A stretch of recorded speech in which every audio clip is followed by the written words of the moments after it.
Hi, everybody. We are very excited today to talk to our third beneficiary for Row, SisterSong.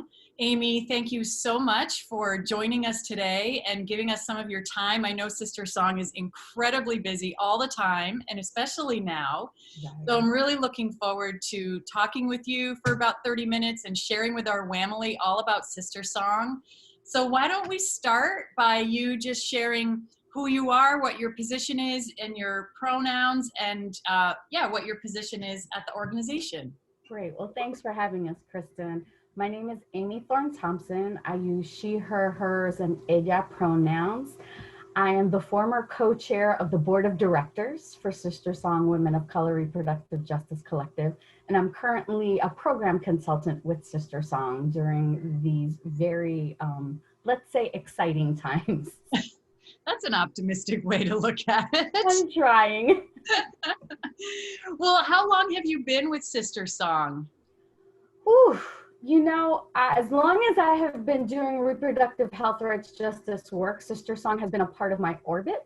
To be honest, I don't know that you can do work in communities of color around reproductive health rights and justice and not know of SisterSong or benefit from its work, its leadership.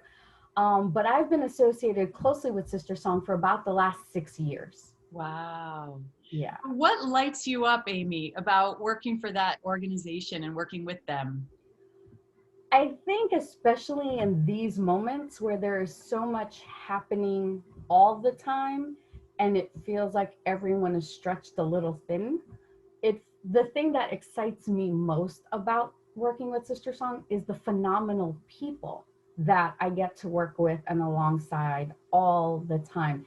They are fierce, dedicated freedom fighters. They are constantly putting themselves on the line to think about and work through what will be of most benefit to people in our literal communities. What do people need? What's being asked of us in this moment?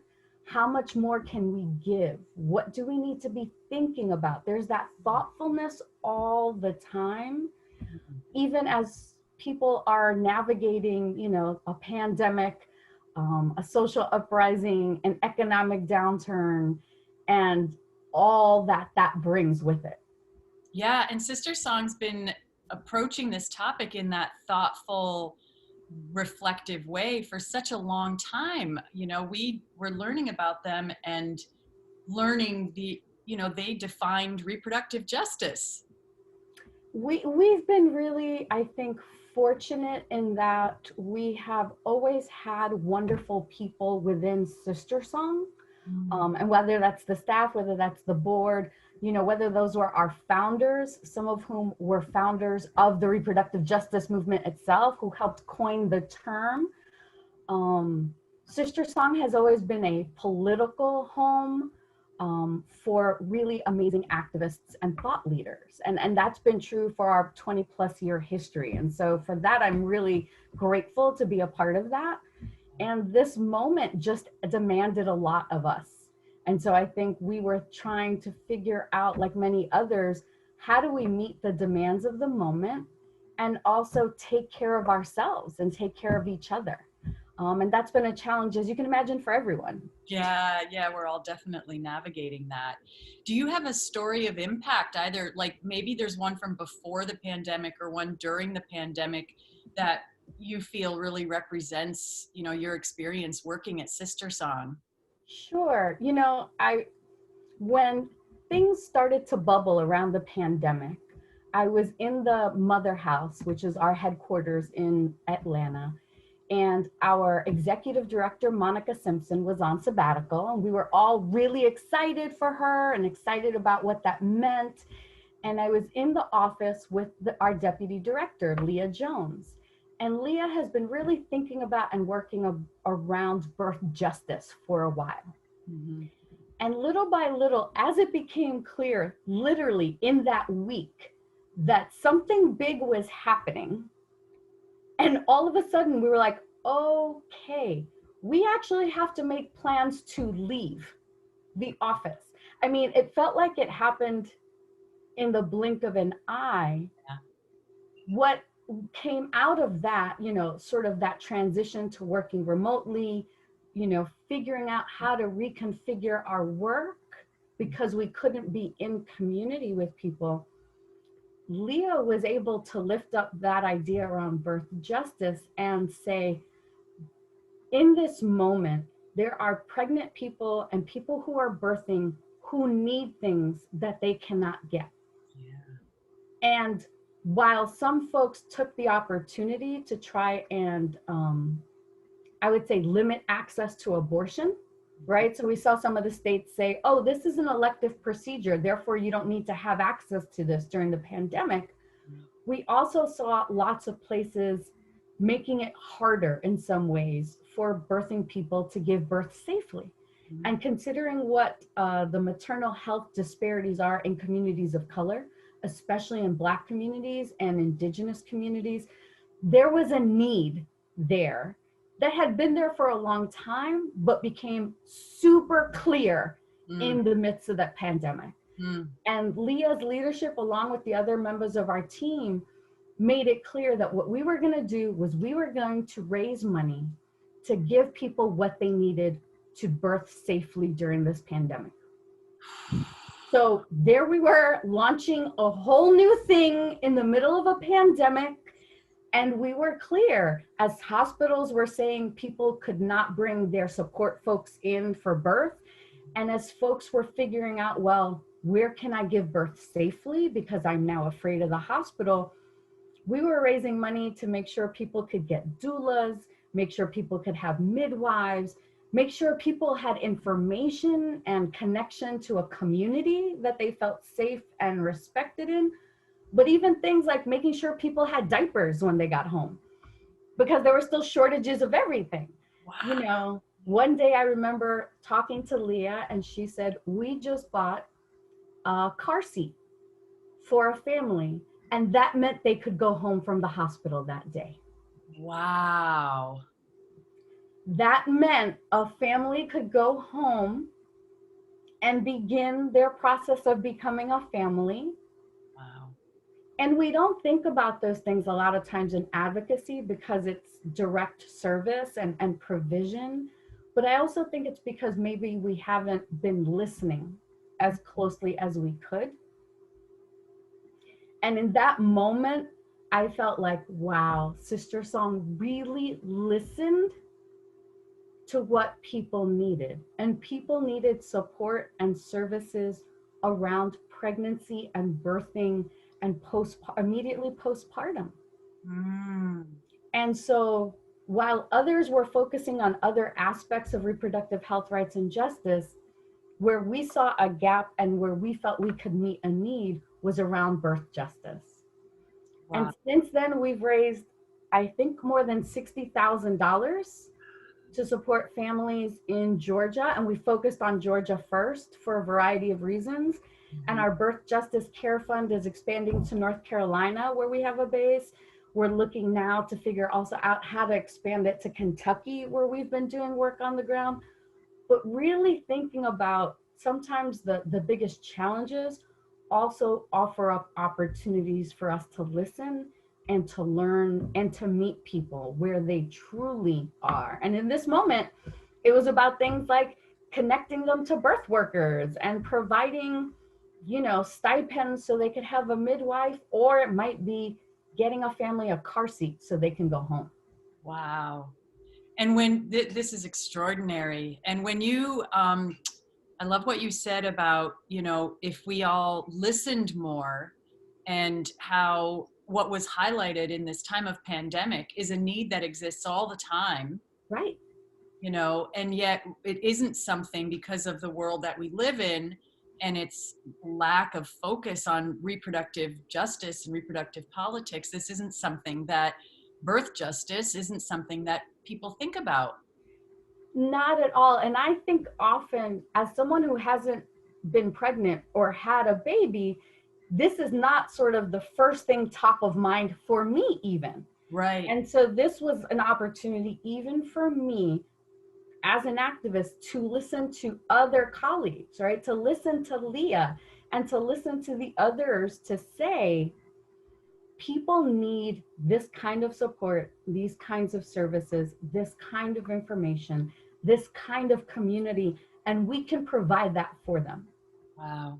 And so for me, it was personally an opportunity to be in service to that vision, right? To say, okay, Yeah. I'm on board, sign me up. What do you need from me to Yeah. bring that to life and to really give people what they needed? And there have been people working around maternal health for a long time, especially in communities of color. There's ancient doula services in New York City, Black Mamas Matter in Atlanta. I mean, there are groups who've been doing this work around the country for a while. And SisterSong has done it in different ways, but this was just, again, amidst the beginnings of the pandemic. And then as it escalated, this was just a very clear lane for us to be able to support our communities at a time when they needed it. And that to me is sort of typical of what SisterSong is able to do. We have deep roots in communities and can listen deeply and shift gears to Yeah. say, well, we now can't do 25 in-person trainings. What does it mean to then reach out to people? What does it mean to engage and mobilize and activate people? What do we have to do differently? And we're able to pivot that way. And I think we've always been able to do that.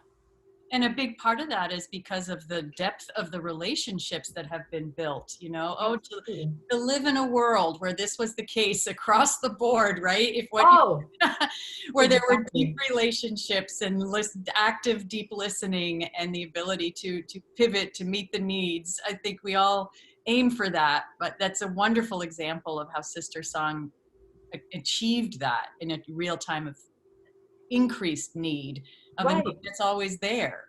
Absolutely. And you know, we think about now what?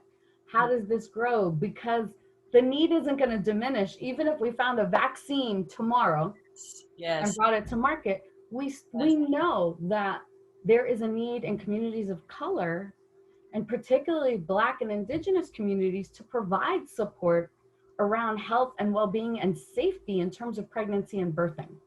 Yes. And so, pandemic or not, this is an opportunity for us to continue to listen and lean into what our folks need, and are we the best ones to provide it? And if not, who can we pivot to and lift up so that they can meet that need better? Because we can't do all things either. Right. Well, which leads to the next question about what do you think is the greatest challenge that SisterSong is experiencing right now in this pandemic? I think we have the same challenges, honestly, as almost everyone else, which is being in a moment of uncertainty and a lack of moral leadership in our political leaders around the pandemic. And then coupled with that, the violence that continues to be perpetuated against Black people specifically and people of color generally, right, by the state. Yeah. That's not new either. But there is something about the pandemic that brought the violence that Black people and people of color experience at the hands of police into a kind of laser focus that I'm not sure many of us knew was coming. I don't think we were prepared for that. And so there's just the general fatigue, fear, uncertainty of living under the pandemic. I think we sometimes forget that people did get sick and people are still grappling with the effects of that, that people did die and their loved ones are still seeking closure. And the day-to-day uncertainty of what this looks like, the polarity in this country about what should be basic public health precautions, and we continue to see the violence, right? We continue to experience it. We continue to mourn it. And so that's a lot for anyone to handle. But as a Black-led organization based in the South, committed to liberation of people of color, that weighs on us a little differently than most. Yes. And so, for example, we have closed the office now twice because we've just said that we are not living in normal times, Yeah. And the weight of all this is enormous on people of color.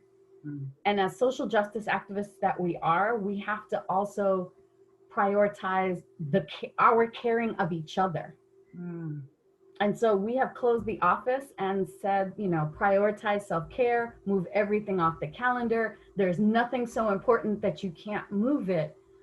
And please rest and recuperate and do whatever you have to do, Mm. because we're in this for the long haul. Yeah. And so I don't think the challenges we face are necessarily that different from what most people are facing and what most nonprofits are facing. I do think our response to it might look different, and that comes out of a liberatory approach, Mhm. a long-term vision, and one that is centered in community and people. Yeah, and thank you for lifting up and highlighting the necessity to clear the calendar, prioritize self-care in the service of immediate well-being, particularly for folks of color, Right. and so that you can do this work over the long term. I think in this world that we live in, where productivity is king, um, Absolutely. it's a very courageous, it can be seen as a courageous move to do it, although there really probably didn't seem like there was any other option given Right. how people were feeling. Right. I think, I think of parents right now, especially parents of, elementary and middle school age children who are literally trying to figure out what today and tomorrow look like, Yeah. because they cannot, or they, for whatever reasons, their children are learning at home, and there's so many things to juggle there, and they may not have the kind of flexibility that others have. That adds an additional level of stress. Yes.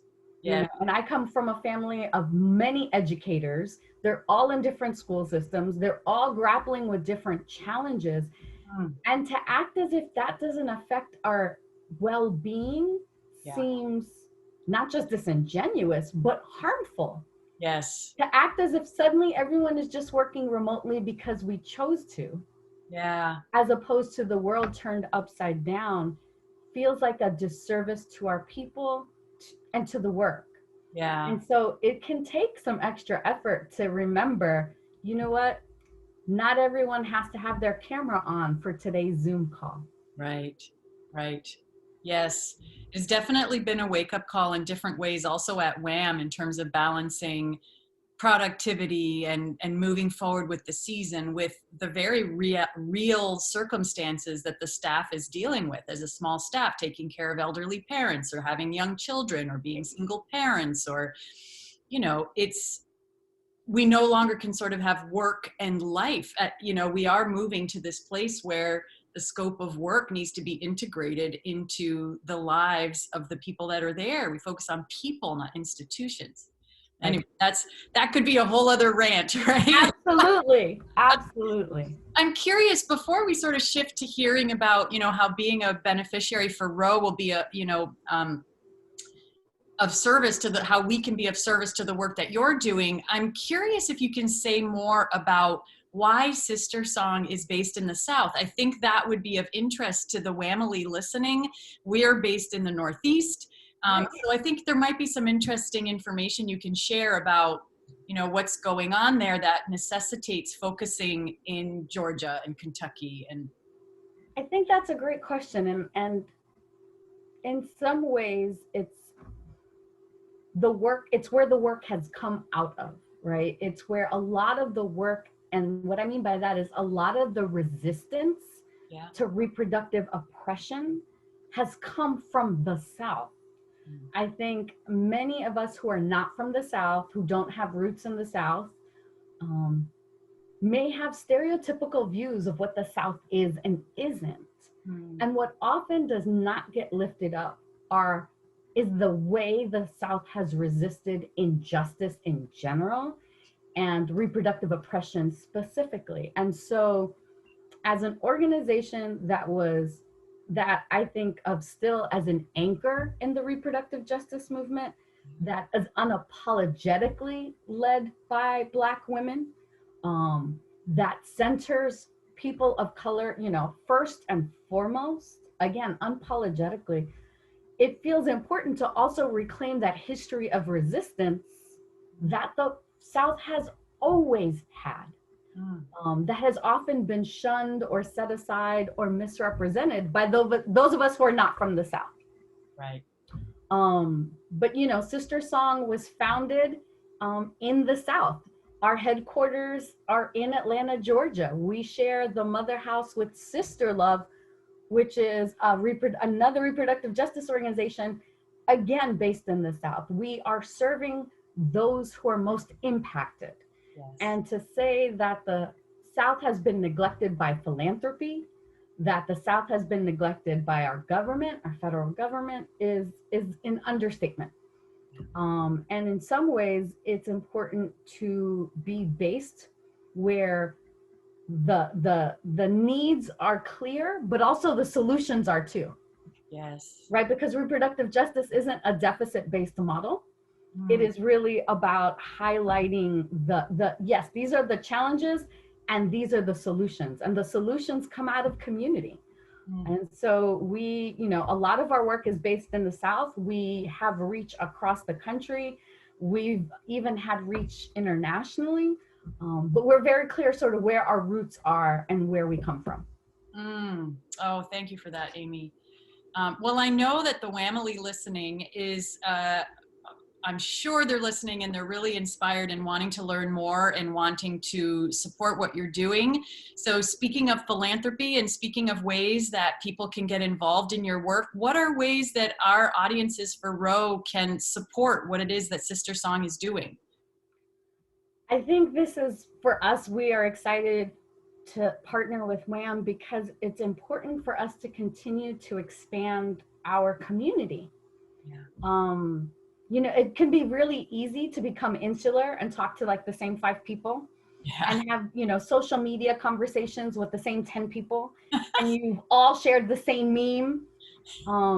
It's really important for us to continue to grow our community and to share our learnings and to fine tune them. When I think of how I came into this movement more than 15 years ago, what I knew then, or what I thought I knew then, and what I know now are different in some cases. And that doesn't happen in a vacuum. That happens by being engaged in community with other people who share their perspectives, who share their language and their experiences and their challenges. There's conflict sometimes and tension, but it's an opportunity to grow. And it feels really important for us to continue to grow our reproductive justice community and really help people understand reproductive justice as an intersectional, holistic framework, to help them find their own political home in that, and to sort of identify how they can use reproductive justice to work towards liberation, right? What does that mean? What does that look like? And that's going to look different in the Northeast than it might in North Carolina or Kentucky or Atlanta, and that's all okay, right? Because the idea is not to have a one size fits all, but to really be thoughtful about, well, what does reproductive oppression, what does reproductive injustice look like here? Who does it affect most? And then what are the solutions those people identify as ways forward? Yes. Yes. And it's so you know, being in community, it's so true. The other beneficiaries, you know, one of them is the only provider of sex education, sexual health education in a part of our county here.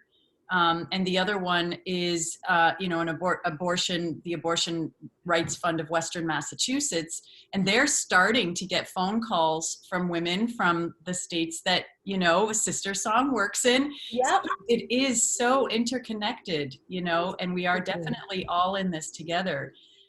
We know that because we're doing this production online, that you know, we aren't sure if we're going to be able to make the same kind of donation that we usually make. So we're definitely encouraging our family to go to SisterSong's website if you're moved by what you hear today. You know, all of the people who are connected to WAM, who are in our Wamily, these are the issues that fire us up and light us up. And so those who have the capacity, we encourage you to donate directly to SisterSong as well, so that that can help us increase the amount of financial support, the philanthropy that we can give to SisterSong, but also share with any people that you know to help grow Absolutely. their community, get the word out, because we're definitely all in this together. And especially as we are moving to this critical election and we try to envision, you know, what, for example, the Supreme Court might look like over the next 50 years, you know, and which direction are we going to go in? Absolutely. There's so much hanging in the balance that affects our everyday lives. Mm. You know, it's not theoretical. It's things like Medicaid and Medicare and Social Security. It's about, do people have meaningful access to healthcare when they need it? It's about, yes, abortion is healthcare, but it is also about how do we support families with children? You Yes. know, it's all these pieces together, and we really have to think about how do we move forward together Yes. without leaving people behind, without sacrificing others, um, to get to this better place that we really believe exists and we believe we can achieve. Yeah. Otherwise, we wouldn't be fighting like this. And so, Mm. the extent to which we can continue to build community and build power towards solutions that will benefit us is really the long game. And we have to invite everyone to sort of do their part in it. Yes, and also to broaden our horizons around the reproductive justice framework. This country has really made it an abortion issue, but it's, Right. we talked today about birth justice, we talked, you know, it's all of it, right? It's how and when we choose to parent, or how to Right. parent, or if to parent, and what is the support around everything, you know, the story that you shared, pre, during, post, you know, the decisions that we make for our lives. And I think that's definitely been, for me, I've gotten such a clearer understanding of the whole, you know, of how the United States has really made this about this one aspect that's such a divisive topic in this country. And yet, when you open up the telescope and you look at reproductive justice as a whole, it encapsulates everything. And there's so much more common Absolutely. ground we could find together. Absolutely. And there's so much that we're not addressing, like and health disparities, right, around maternal health. But there's also about, let's talk about the safety of our environment. That's a reproductive justice issue. Right. Racial justice is reproductive justice. Economic justice is reproductive justice. If you're working 60 hours a week, but you still can't put food on the table for your family, Mm-hmm. that's a reproductive justice issue, and it's something we have to talk about, and it's something we have to work on. And so reproductive justice, I believe, gives everyone a chance to find their place in the movement and to identify what they want to work toward, you know, freedom, toward liberation, toward justice for all of us. Oh, that sounds like a great way to end. Is there any final thing that I haven't asked you that you want to make sure we share with the Wamily? Just our appreciation, really, that people continue to reach out to us and to support our work, to support our communities, and to just share that gratitude we have to continue to fight for really a better world. Hmm. Well, here's to that better world and to working together to have it come to fruition. Thank you so much for your time, Thank you. sharing all of that. I can't wait to share this interview with the Wamily. We're so thrilled that SisterSong is one of the beneficiaries, and we look forward to continuing to build a relationship into the future. So do we. Thank you so much.